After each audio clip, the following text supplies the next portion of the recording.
हास्तेनि मन्त्रियकरा professor doctor Manik Saha विधानसभानि budget अधिवेशन हास्ते हापांनि सेबक खायनै रकनि बागै 5% दिए रनानि साखलायखा अ दिए रोखसाबै कक बांलायखा विधानसभानि बाजेट अधिवेशन हास्तेनि मन्त्रियकरा बाय केबंनाय बदलनि एमएलए सुदीप राय बर्मन ते एलओपी जितेंद्र चौधरी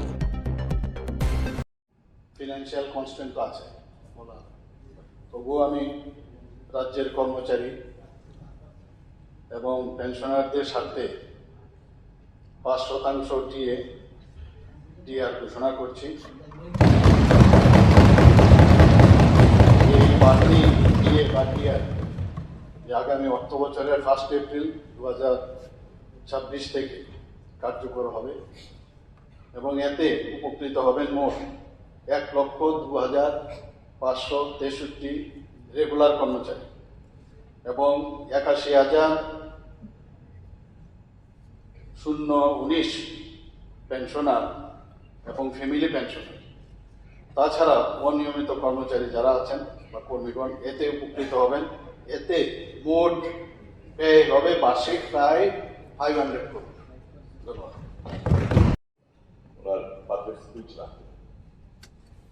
বুঝলাম না এই বাজেট স্পিচের মধ্যে যদি এই 5% ঘোষণাটা থাকতো, অন্যটা কি হতো? তাহলে ক্যাবিনেট ক্লিয়ারেন্সই হয়েছে। The announcement during the budget session ought to have come from the finance minister. তার মানে what his intentions are known. This has been the precedent of the parliament also, and in this state assembly also. Within a difference of 1 minute, the announcement has been made. So is he expressing his no confidence about the finance minister, or why is he trying to get that announcement being made by the finance minister? এমন কি প্রয়োজনীয়তা রইল যে উনি স্টেটমেন্টটা দিলেন, অর্থমন্ত্রী budget ভাষণ শেষ করলেন, এই বাজেটের মধ্যে অন্তর্ভুক্ত হলো না কেন? This is just nothing more than that. ঠিক আছে, এটা ঠিক না। এটা হচ্ছে অবমাননা পার্লামেন্টারি প্র্যাকটিসের procedure and house and also an insult to the finance minister. This ought not been done.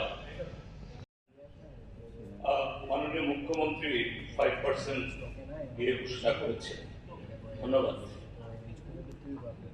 মাননীয় সদস্য সুদীপ বাবু যেটা বলেছেন, ফ্র্যাকশন অফ সেকেন্ড আগে বাজেট প্লেসড হবে। তার মানে হলো এই বাজেটটা অলরেডি যা শুনেছি ডেফিসিট বাজেট। ঠিক আছে, ডেফিসিট বাজেটটা কোনো অন্যায় না, এটা হয়েই থাকে সব জায়গাতেই। এখন এই যে 5% দিয়ে হলো, আপনি বললেন 500 crore এডিশনাল লায়াবিলিটি, তার রিফ্লেকশন তো হতে হবে, বিকজ আমরা আগামী 19 তারিখ থেকে আমরা আলোচনা শুরু করব। এটা সুন্দর হতো। আমি যে পার্লামেন্টারি প্র্যাকটিসের যা কনভেনশন, এটা ঠিকই এই সময়তে আপনি বাজেট পাস হওয়ার পর তারপরে ঘোষণা করতে পারতেন, ইন এডিশন টু দ্যাট, যে আমি এত % দিয়ে ঘোষণা করছি।